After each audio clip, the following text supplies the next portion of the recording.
이번 시간에는 한국 직업전망의 구성체계를 보도록 하겠습니다. 우리가 앞서서 구성체계 그러면 한국 직업사전의 구성체계에 해서 직업코드, 본직업명, 직무개요, 또 수행직무, 그리고 부가직업정보에 대해서 한 문제, 또 그리고 부가직업정보의 유형 13종에서 보통 이 자에다 5개를 쓰시오, 6개를 쓰시오 해서 그 부가직업정보의 유형에서 한 문제, 또 그리고 부가직업정보의 묶음으로 정규교육, 숙련기간, 그리고 직무기능 이런 등으로 묶어서 설명하시오. 이런 식으로 해서 나올 때 또 한 문제. 이런 것처럼 보통 한국 직업사전의 구성체계에서는 기본 제가 3문제를 가지고 말을 했습니다만 기출문제로 출제된 유형 예는 약 5개 정도가 출제가 되었다는 것을 말씀을 드렸습니다. 그와 유사하게 여기에서는 한국 직업전망의 구성체계를 가지고 지금 설명을 했습니다. 그래서 한국 직업전망의 구성체계에서는 약 3개 정도를 우리가 예상을 해볼 수가 있습니다만 먼저 크게 무엇로 구성되어 있는가 그 설명 없이 무엇로 구성되어 있는가 그건 좀 이 제목만 가지고 좀 쓸 수가 있으니까 그래서 한국 직업전망의 구성체계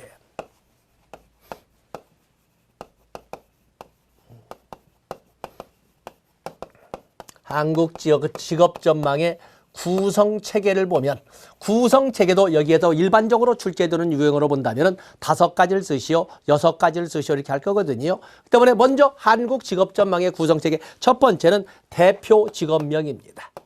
대표 직업명. 옛날 책을 가지신 분들은 좀 교재를 바꾸셔야 되는데 어쨌든 대표 직업명 약간 표현들이 다 달라졌습니다. 먼저 대표 직업명. 다음에 두 번째가 하는 일. 하는 일. 또 세 번째가 근무 환경. 그리고 네 번째가 되는 길. 되는 길. 그래서 되는 길 해서 뭐 교육 훈련이라든지 자격 면허라든지 관련 학과라든지 좀 적겠습니다. 또 그러면 적성과 흥미. 적성과 흥미. 뭐 그에도 많이 있습니다만 뭐 이 한국 직업전망의 구성체계는 연령이나 또는 성별이나 또는 임금이나 이런 등의 분류를 그 외에도 많이 있습니다만 적어도 이 6개 정도는 여러분들이 가지고 가셔야 됩니다. 그래서 한국 직업전망의 구성체계로서는 이렇게 대표 직업명 그리고 하는 일이 무엇인지 또 어떠한 환경에서 일을 하는지 근무 환경 어떻게 하면 될 수 있는지 되는 길 그리고 적성과 흥미 또 성별이나 연령이나 성별이나 또는 임금체계 또 그런가 하면은 뭐 연령, 성별, 임금체계 또는 학력도 있습니다. 학력. 이런 등에 대해서 아주 상세하게 이 규정을 하고 있고 중요한 것은 바로 이거지. 한국 직업전망 아닙니까? 그렇기 때문에 바로 직업전망이 들어가야 되겠지요. 지금 핵심은 바로 여기 있지 않겠습니까? 핵심은. 바로 직업전망이 들어가 있고 기타 부가 직업정보가 있습니다. 부가 직업정보가 있다. 그렇기 때문에 여기에 있는 내용들은 다 중요하지요. 되는 길, 적성과 흥미. 특히 여기 연령, 성별, 임금 또는 학력 이해가는 것은 1차 필기시험에서 강조가 되는 영역이고 여기 직업전망 역시 뭐 1차, 2차 다 중요하고 그리고 부가직업정보 다 중요하게 될 겁니다. 여기 부가직업정보라고 할 적에 여러분이 잘 보셔야 되는 것이 한국 직업사전에서 나오는 이 부가직업정보와 한국 직업전망에서 나오는 부가직업정보는 성향이 다르다는 것을 여러분들이 알고 있어야 됩니다. 그래서 먼저 큰 문제로 하나 한국 직업전망의 구성체계. 자, 큰 문제 보면서 또 살펴가겠습니다. 어쨌든 2017년도 한국 직업전망 2017년도 겁니다. 그래서 표현이 약간 달라진 겁니다. 그래서 한국 직업전망은 17개 분야 195개를 이렇게 뭐 하위 분야가 2개가 있는 거죠. 199개까지 이렇게 언급을 하고 있습니다만 그래서 이 17개 분야 195개 직업에 대한 상세 정보를 수록하고 있다. 바로 이에 대해서 보면은 바로 대표 그냥 직업명이 아니라 대표 직업명입니다. 한국 직업사전에서는 본직업명, 직업코드, 본직업명 그러는데 여기는 대표 직업명이라고 하고 있고 그리고 하는 일, 대표 직업명은 한국 고용 직업 분류의 세 분류를 기본으로 해서 만들고 있다. 그건 1차 문제죠. 그래서 대표 직업명은 한국 고용 직업 분류의 세 분류를 가지고 명칭을 사용하였다라는 것을 알아주시면 되겠습니다. 그다음에 하는 일, 그리고 근무 환경을 언급했습니다. 근무 환경이라고 하는 것은 여러분이 아시는 것처럼 근무 시간이나 또 근무 형태, 또 근무 장소 이런 것처럼 근무 시간, 시공간, 여기 근무 환경은 시간, 또 장소, 공간이지요. 또 그러면 형태. 자, 이런 등등을 근무 환경으로 나누어서 설명을 합니다. 또 몇 시간을 근무를 하느냐. 물론 우리가 근로기준법으로 본다면 주 5일에 40시간을 원칙으로 하고 있지만 이 시간이 어떻게 배정되어 있느냐. 또 그런가 하면 근무 장소는 어디이냐. 실내냐, 실외냐 이거 같이 적용하겠지요. 또 그러면 근무 형태가 소위 교대 근무냐, 3교대냐, 2교대냐, 또 그런가 하면은 뭐 야간 근무가 있느냐, 이런 거, 또 그런가 하면 뭐 스트레스 정도, 산업 안전 정도, 이런 등을 가지고 나누는 것이 바로 근무 환경이 되겠습니다. 바로 이제 중요한 것이 바로 이 중요 표시해야 될 되는 길. 이 되는 길이 역시 이 자체로 독립적으로 출제가 될 수가 있습니다. 이 되는 길의 입장으로 본다면 여러분 알다시피 되는 길에는 교육과 훈련, 자, 어느 정도의 교육을 받아야 하며 어느 정도의 훈련이 필요한가? 또 그러면 어떠한 자격이나 면허가 필요한가? 어떠한 자격과 면허가 필요한가? 또 그러면 어떤 학과를 나와야 되는가? 관련 학과. 어떤 학과를 나와야 되는가? 또 그런가 하면 경력은 입직이나 경력 개발은 입직의 방법이나 입직이나 또는 경력 개발은 어떻게 해야 되는가? 경력 개발은 어떻게 해야 되는가? 이런 등으로 알아보는 것이 바로 이 되는 길이 되겠습니다.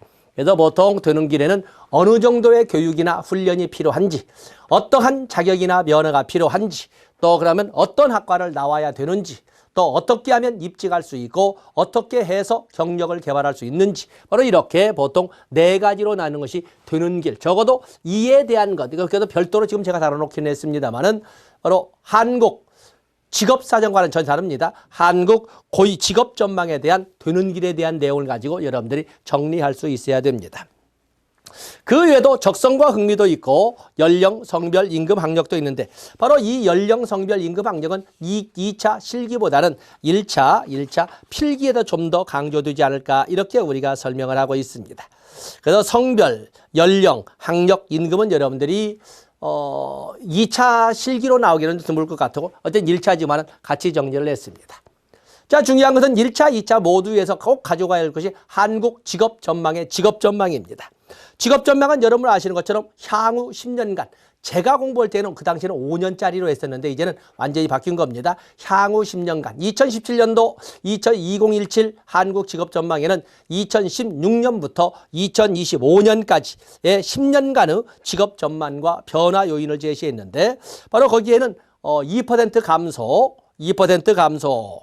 또 그러면 2%에서 1% 이하의 감소, 그건 다소 감소라고 하고, 그다음에 1% 초과, 또 1% 미만, 또 1% 이상 뭐 이런 식으로 쭉 해서 5개의 구간으로 나누고 있다는 것을 알아주시면 됩니다. 그래서 그런 정도는 여러분들이 1차에서 여러분들이 직업 전망 10년간 5단계로 이렇게 나누고 있다는 것을 여러분들이 봐주시면 되겠고, 자, 이제는 부가 직업 정보죠. 부가 직업 정보. 부가 직업 정보, 한국 직업사. 자꾸 말씀드리지만은 한국 직업사전의 부가 직업 정보와 여기 한국 직업 전망의 부가 직업 정보는 다르다는 것입니다. 한국 직업 전망의 부가 직업 정보에는 3가지. 관련 직업.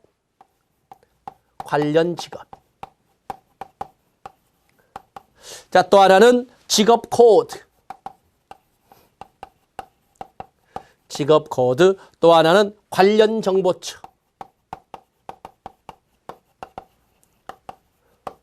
이렇게 한국 직업 전망의 부가 직업 정보에는 관련 직업, 그리고 직업 코드, 그리고 관련 정보처. 바로 이렇게 3가지를 구성하고 있다는 것을 여러분들이 알아주시면 되겠습니다. 또 꼭 구별해 주셔야 되겠습니다.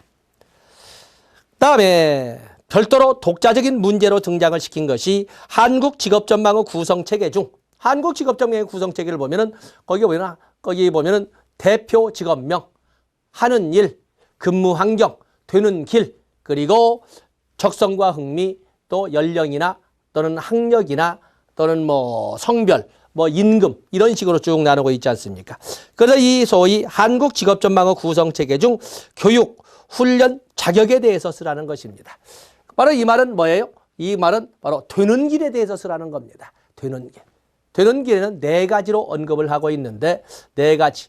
그래서 학력과 나오는 그 교육과 훈련, 어느 정도 교육, 어느 정도 훈련을 받아야 되는지, 또 그럼 어떤 자격 면허가 있어야 하는지, 또 그런가 하면은 어떻게 하면 입직할 수 있고 경력을 개발할 수 있는지, 또 어느 학과를 나와야 되는지를 물어보고 있는데, 자, 여기에서는 교육, 훈련, 자격의 내용만 적었습니다만 어쨌든 되는 길에 대해서 여러분들이 문장을 구사할 수 있어야 되고, 먼저 공부하는 방법은 문장을 의뢰한 것보다는 이렇게 되는 길에, 한국 직업 전망의 되는 길의 구성은 바로 교육과 훈련, 자격과 면허, 그리고 관련 학과, 그리고 입직의 방법과 경력 개발의 방법, 이렇게 네 가지가 있다라고 딱 그 단어만 집어넣으면 여러분들의 3분의 2 점수를 확보했다라고 이렇게 설명할 수가 있습니다.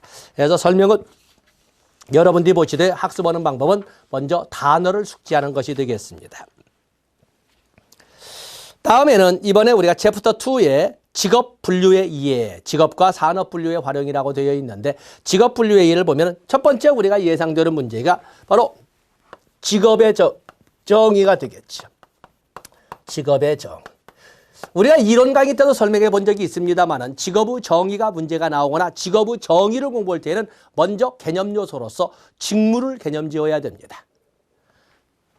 만약에 우리가 약간 바꾼다면 직업의 정의, 직업이란 이렇게 직업이란 문장을 이렇게 써내려가겠죠. 유사한 직무의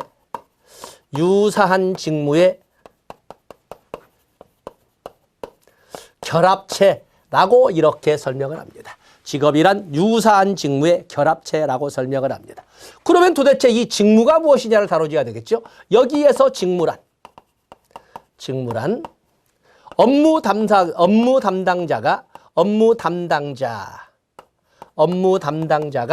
수행하여야 하는, 수행하거나 수행해야 하는, 너무 길게서 그냥 줄이겠습니다.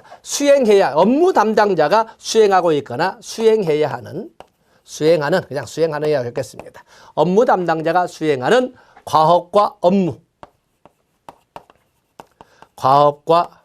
업무를 직무라고 한다. 이렇게 해서 직업이란 유사한 직무들의 결합체를 말한다. 여기에서 직무란 업무 담당자가 수행하거나 수행해야 할 과업이나 업무를 말한다. 라고 이렇게 정의를 하고, 거기에 보면은 그래서 그 문장을 이렇게 적어놨죠. 먼저 직무부터 적었지만 직업의 정의가 출제된다고 해도 여러분들은 직무에 대한 개념도 같이 적어주셔야 되겠습니다. 그다음에 당연히 직업에, 이건 뭐 특 A급이지요. 직업의 요건이 당연히 들어와야 되겠어요. 바로 이 직업의 요건이라고 설명을 할 적에 직업의 요건 당연히 여러분이 기본적으로 계속성, 1차 필기, 2차 실기 모두 특 A급이니까 계속성, 당연히 경제성, 경제적 계약 행위에 의해서 이루어져야 되고 노무를 제공한 대가는 보수나 소득으로 나타나야 된다라고 하는 것이 경제성 아니겠습니까? 그다음에 사회성과 윤리성, 그냥 붙여 쓰겠습니다. 사회성과 윤리성. 그리고 네 번째가 자유성이나 자율성. 이렇게 네 가지로 나누어서 직업의 요건을 설명할 수가 있습니다. 어쨌든 기본적으로 이 직업의 요건 네 가지를 그렇게 여러분들이 가지고 있어야 됩니다. 한번 교재를 보세요. 먼저 이 아래는 세부적인 내용을 볼 것 없고 먼저 직업의 요건을 쓰시오라고 한다면 적어도 이 네 개는 써야 돼요. 적어도 내가 아니라 당연히 이 네 개를 써야 됩니다. 아니면 사회성과 윤리성을 분리시킨다면 5개를 써야 된다는 것이 되겠죠. 직업은 유사성을 갖는 직무를 계속해서 수행해야 하는 계속성을 계속해서 수행해야 한다. 바로 거기까지만 문장을 적어주시면 됩니다. 수행해야 한다. 거기도 계속성의 요건은 그 자체로 또 별도의 문제가 되겠습니다. 어쨌든 적어도 직업이라고 하기 위해서는 유사성을 갖는 직무를, 바로 유사성을 갖는 직무의 결합체를 직업이라고 하니까 가산이 직업을 이렇게 이제 또 쓰기가 그래서 이렇게 문장을 나눴습니다. 직업이란 유사성을 갖는 직무를 계속적으로 수행해야 한다. 이렇게 첫 번째 나왔고, 다음에 경제성이라고 하는 것은 뭐 여러분이 아는 것처럼 경제성이라는 것은 직업이라고 하기 위해서는 경제적 거래관계에 의해서 적어드려야 되겠군요. 계속성이라는 것은 직무의 계속성이 있어야 된다. 직업이라고 하기 위해서는 유사한 직무의 계속적 수행이 있어야 된다. 직무의 수행성. 그다음에 경제성, 적어도 직업이라고 하기 위해서는 경제적 거래관계에 의해서 성립이 되었다. 이 거래관계라고 하는 것은 당연히 제공한 대가가 바로 보수나 소득으로 와야 된다, 이런 말을 줄인 거니까 직업이라고 하기 위해서는 반드시 경제적 거래 관계에 의해서 성립되어야 한다. 아니면 좀 더 풀어서 노무를 제공한 대가로, 그게 정신적이든 신체적이든 따지지 않고 노무를 제공한 대가로 당연히 보수나 소득이 발생해야 된다. 이렇게 설명하는 거고, 적어도 직업이라고 하는 것은 사회통념상 직업으로 인정될 수 있어야 되고, 그리고 비윤리적이어서는 아니 된다. 또 직업이라고 해서는 타인에 의한 강제에 의해서 이루어지는 것이 아니어야 한다 하는 것을 자유성이나 자율성이라고 설명하고 있습니다. 그래서 직업의 정의와 양자의 문제를 본다면 직업의 정의라고 하는 것은 B급, 여기 직업의 요건은 특 A급이 되겠습니다. 그중에 별도로 나오는 것은 바로 이 계속성이죠. 직업의 계속성. 직업이라고 하기 위해서는 유사한 성질을 갖는 직무들을 지속적으로 수행해야 된다. 이렇게 설명을 하고 있는데, 적어도 이 계속성이란 것을 구체화시킨다면 뭘로 할 수 있는가? 우리가 이론 시간에도 같이 강조하고 또 판서를 해봤습니다만은 매일, 매주, 매월 수행해야 된다. 또는 계절적으로 수행해야 된다. 또 그러면 주기성은 없지만, 그 세 번째 말은 주기성은 없으나 계속적으로 행해져야 된다. 어떤 일정한 또는 명확한 주기성은 보여주지 않지만 계속적으로 수행되면 직업이라고 한다는 것입니다. 그런가 하면 현재 수행하고 있는 일을 계속할 의지와 가능성이 있어야 한다. 이런 정도는 전부 직업으로 포함시킬 수 있다는 겁니다. 맞으면 이걸 모두 충족시키는 것이 아니라 가지고 있어야 한다라고 설명하고 있는 거예요. 다시 한번, 매일, 계속성 또는 지속성이라고 하는 것은 매일, 매주, 매월 또는 계절적으로 수행하는 일이면 직업이라고 할 수가 있다. 또 직업이라고 하는 것은 명확한 주기성이 없다 하더라도 계속적으로 수행을 하고 있으면 직업이라고 할 수 있다. 또 현재 수행하고 있는 일을 계속할 의지나 가능성이 있다면 또한 직업이라고 할 수 있다. 이렇게 설명하고 있는 것이 바로 계속성의 답안이 되겠습니다. 그래서 여기 따로 별도로 예에서 계속성을 분리는 시키지 않았지만 거기 1, 2, 3, 4로 설명했죠. 출제되는 것이 바로 그렇게 출제가 되는 겁니다.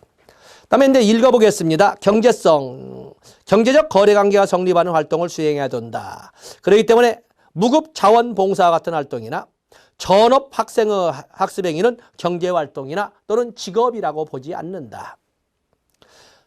또 그러면 직업의 성립에는 엄격한 경제성의 기준이 적용되는데, 노력이 전제되지 않는 자연 발생적 이득의 수치나 우연하게 발생하는 경제적 과실에 전적으로 의존하는 활동은 직업이라고 보지 않는다. 그래도 뭐 노력이 전제되지 않는 걸로서 소위 이자나 주식 배당, 임대료, 또 우연히 발생하는 복권 당첨이라든지 경륜, 경마 이런 것 등은 직업이라고 볼 수 없다고 설명을 합니다. 또 적어도 직업이라고 하기 위해서는 사회 통념상 직업으로 인정될 수 있어야 되고, 맞으면 사회 공동체적 가치에 합당한 활동이어야 되고, 또 그런가 하면은 윤리적으로 정당성이 인정이 되어야 직업이라고 할 수가 있습니다. 그래서 사회성과 윤리성. 또 직업이라고 하기 위해서는 타인의 강제에 의한 것이 아니어야 한다는 조건이 새로이 붙어서, 그래서 이렇게 세분화하면 5개, 아니면 붙여놓으면 4개. 계속성, 경제성, 윤리성과 사유성, 그렇게 자유성 4개를 적었고, 계속성은 별도로 나오는 문제라고 그랬습니다. 다음에 드물게 나오지만은 직업으로 보지 않는 활동이 있는데, 그러면 우리가 거꾸로 직업으로 보는 활동. 자, 여기까지는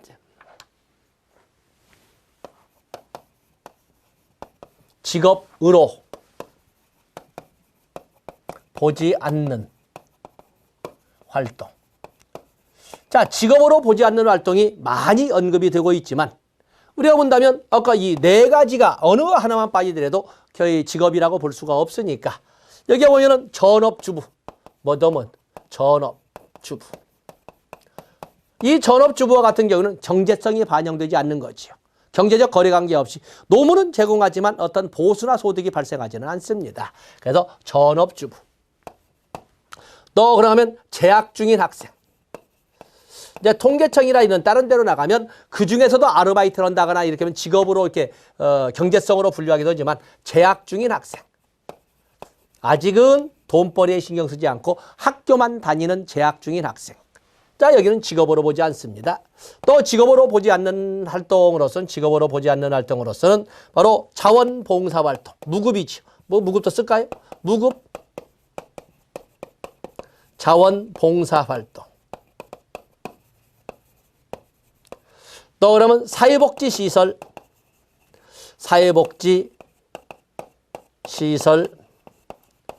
수용 자해활동. 물론 사회복지시설이라고 할 때 보통 뭐 장애인 복지시설이나 노인 복지시설, 한부모 가족 복지시설 뭐 이런 등등을 따져볼 수가 있는데 거의 수용자의 활동도 직업으로 보지 않습니다. 또 그런가 하면은 법률에 의한 강제, 법률에 의한 수용시설 수용자, 수용시설의 노동활동. 우리가 교도소라고 일반적으로 표현하는 활동에 그들이 갇혀졌다 해서 언제나 금고하는 것처럼 갇혀만 있는 것이 아닙니다. 징역이라고 해서 이 8시간 동안에 근무를 하게 되고 그에 대한 뭔가 그에 상응하는 돈을 받게 되는데 그렇다고 해서 경제성이 있다고 해서 그것을 직업이라고 하지는 않습니다. 왜냐하면 강제성, 자유성에서 위배되기 때문에 그렇습니다. 또 그런가 하면 사유성, 윤리성에 위배되는 것으로서는 도박이나 매춘과 같은 불법 행위. 자, 이런 등은 아무리 경제성이 있고 아무리 계속성이 있고 아무리 뭐 자기 스스로 자유성을 맞췄다 하더라도 우리가 보면 사유성, 윤리성의 위배로서 직업이라고 볼 수는 없는 겁니다. 그러면 아까 경제성에도 위배되는 것처럼 그냥 자연적으로 발생하는 복권이나 경마, 경륜 또 그러면 어떻게 나오는 노력이 반영되지 않는 뭐 이자나 배당금이나 또는 또 그러면 임대료나 이런 거에 의한 소득 또 그런가 하면은 사회보장에 의한 또 사회보장에서 나오는 사회복지연금이나 이런 거에 의한 것은 직업이라고 보지 않습니다. 그래서 그런 것은 암기하기가 어렵고 쓰기가 그러니까 적어도 연대 올 때는 이렇게 6개를 가지고 가서 6점짜리에 도전하시면 될 겁니다. 자, 교재를 보세요. 그래서 거기는 직업으로 보지 않는 활동을 계속성 위배, 경제성 위배, 윤리성 사유성 위배, 자유성 위배 이런 식으로 했지만 자 여기다 같이 여러분들이 맞추어서 정리해 보시면 되고 어제는 보통 2차에서 출제가 되는 것은 바로 2개의 영역을 가지고 출제가 된다고 보시면 되겠습니다. 다음에 직업의 대분류. 직업 대분류가 있지요. 그래서 국제표준직업분류에 근거해서 국제표준직업분류 그리고 국제표준교육분류를 반영해서 특히 국제표준교육분류에 의해서 직능 수준을 4개로 나누고 있는데 우리가 직능 수준 보면 제1, 제2, 제3, 제4 그래서 직능 수준 4가지를 쓰시오. 직능 수준 4가지의 특징을 쓰시오. 그렇다면 적어도 한 줄 이렇게 들어가야 되는 거거든요. 또 그러면 직능 수준과 직업 대분류를 연계하시오. 라는 것도 실질적으로 너무 많이 쓰다 보니까 아예 그림을 그려놓고 거기다 채워넣는 방식으로 정리를 했는데 여기가 하나 출제된다고 그래요. 1차도 출제가 될 것이고 2차도 출제가 될 겁니다. 왜냐하면 바로 여기에서 직업 대분류와 그리고 직능 수준의 연결이 바뀌었거든요. 바뀌었습니다. 그래서 여기 보시면 직능 수준을 보시면 국제표준 교육분류에 의해서 적용을 합니다. 그 제1, 제2, 제3, 제4 그런데 자 여기 보면은 제1 직능 수준은 적어도 단어가 3개 들어가야 되겠죠. 단순, 반복, 그리고 주로 육체를 이용한 활동이라고 제1직능 수준을 이렇게 설명을 합니다. 제1직능 수준. 그다음 뭐 제1은 초등교육 수준이나 기초교육 수준으로 이렇게 설명을 합니다. 그래서 여기 다음에 제2직능 수준, 뭐 이건 단순 조립이나 뭐 이런 등, 단순 노무, 뭐 이런 정도 적어주시면 되겠고, 그에 비해서 제2직능 수준은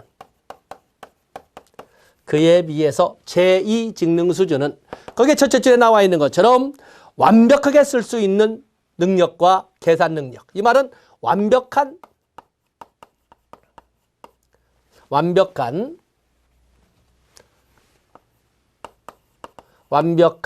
독서, 그냥 줄여서 독서산의 능력이라고 쓰겠습니다. 독, 읽기, 서, 쓰기, 산, 계산하기. 완벽한 수준의 읽고 쓰고 계산할 수 있는 능력과 상당히 높은 의사소통 능력이 있어야 된다라고 이렇게 설명을 합니다. 제2직능 수준으로서 본다면 제2직능 수준은 운전이나 경찰 업무는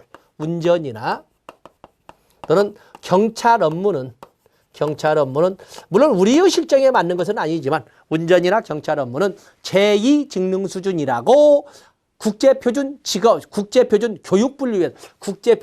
교육분류에서 언급하고 있다는 것입니다. 그에 비해서 제3직능 거기 좀 제3직능 수준은 거기에 보면 전문적인 지식을 표현, 전문적인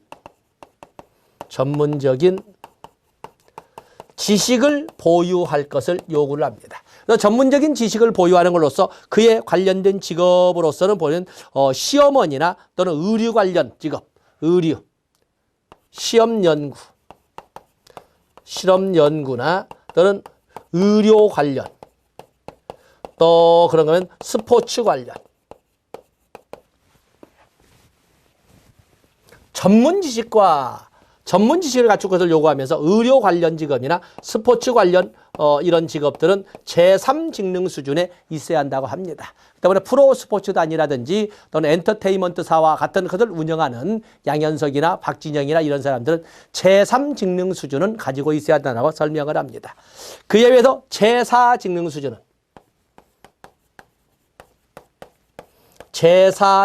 수준은 매우 높은이지. 이거는 매우 높은. 첫째 점 뭐라고 되어 있고, 이게 바로 매우 높은, 1차는 쉽게 좀 됐습니다만, 매우 높은 이해력, 또는 뭐 창조력. 자, 이런 등등을, 매우 높은 창조력, 이런 등등을 필요로 하는 것이 제4직능 수준이 되겠고, 그에 관련된 걸로서는 바로 의료 관련 산업은 바로 여는 의사라든지, 또는 뭐 교수라든지 뭐 이런 등등의 직업들은 제4직능 수준을 가지고 있다라고 설명을 합니다. 다음에 또 하나의 직능 수준과 연결되어 설명될 수 있는 것이 대분류와 직업 대분류와 직능 수준. 이거 연결해서 여러분들이 가지고 가셔야 되지 않겠습니까? 보통 우리가 직업 대분류는 대분류 1부터 대분류 9까지 하고, 그리고 대분류 10은 10이라고 하지 않고 대분류 대문자 A로 해서 군인으로 나누고 있습니다. 대분류 1과 2, 관리자, 전문직 및 관련 종사자, 관리자와 대분류 2, 전문직 및 관련 종사자는 제3 또는 제4 직능 수준을 필요로 한다라고 설명을 하고 있습니다. 그에 비해서 대분류 3, 사무종사자, 대분류는 자자가 붙죠. 대분류는 다 자가 붙지 않습니다. 그래서 사무종사자, 대분류 4, 서비스 종사자, 대분류 5, 판매 종사자, 대분류 6, 대분류 7, 대분류 8, 이런 식으로 해서 대분류 8까지는 제2직능 수준만 있으면 된다라고 설명을 합니다. 굳이 내가 이렇게 쓰는 건 또 대분류 9는 단순 노무 종사자, 대분류 9는 단순 노무 종사자인데 단순 노무 종사자는 단순 반복적인 일을 주로 육체를 이용해서 이런 단순 노무에 관계이기 때문에 제1 직능 수준이면 뭐 직능 수준만 있어도 된다라고 했습니다. 굳이 내가 이걸 뭐 네 줄만 써도 되는 것을 길게 쓴 이유는 WA 종래에는 WA가 2017 한국 직업분류가 바뀌어되기 전에는 직능 수준과 무관함 이렇게 나와 있었으나 이제는 이것이 뭐냐? 제2 직능 수준 이상을 요구하게 됐습니다. 그래서 한국 표준 교육분류에 의한다면 종래와 바꿔지고 또 그것을 그대로 받아들여서 우리도 적용하고 있는 것이 WA 군인의 직능 수준은 제2 직능 수준 이상을 요구한다라고 바뀌었다는 데 여러분들이 초점을 두고 접근해 주시면 되겠습니다. 그래서 바로 이 WA가 이렇게 제2 직능 수준 이상을 요구하는 걸로 바뀌었다는 것을 보시고 자, 교재 보세요. 거기에 보면 표준 직업 분류와 직능 수준 관계에서 바로 군인 그냥 흑백으로 되기 때문에 군인이라고 그냥 써 있지만 군인에다가 액센트를 주되 실질적으로 그 연결하는 제1W, 제1, 2는 3, 4 나머지는 2등급, 단순 노무 종사자는 1등급 그리고 군인이 바뀌어서 제2 직능 수준 이상을 요구한다는 것을 다시 한번 여러분들이 체크를 해 놓으셔야 되겠습니다. 자, 이렇게 해서 이 시간에는 주로 한국 직업전망의 구성체계 그리고 또 직능 수준에 대해서 이게 살펴봤고 다음 시간에는 바로 업무에 관한 포괄적 업무나 다수직종 종사자에 관한 직업 분류 등을 가지고 시작하도록 하겠습니다. 고맙습니다.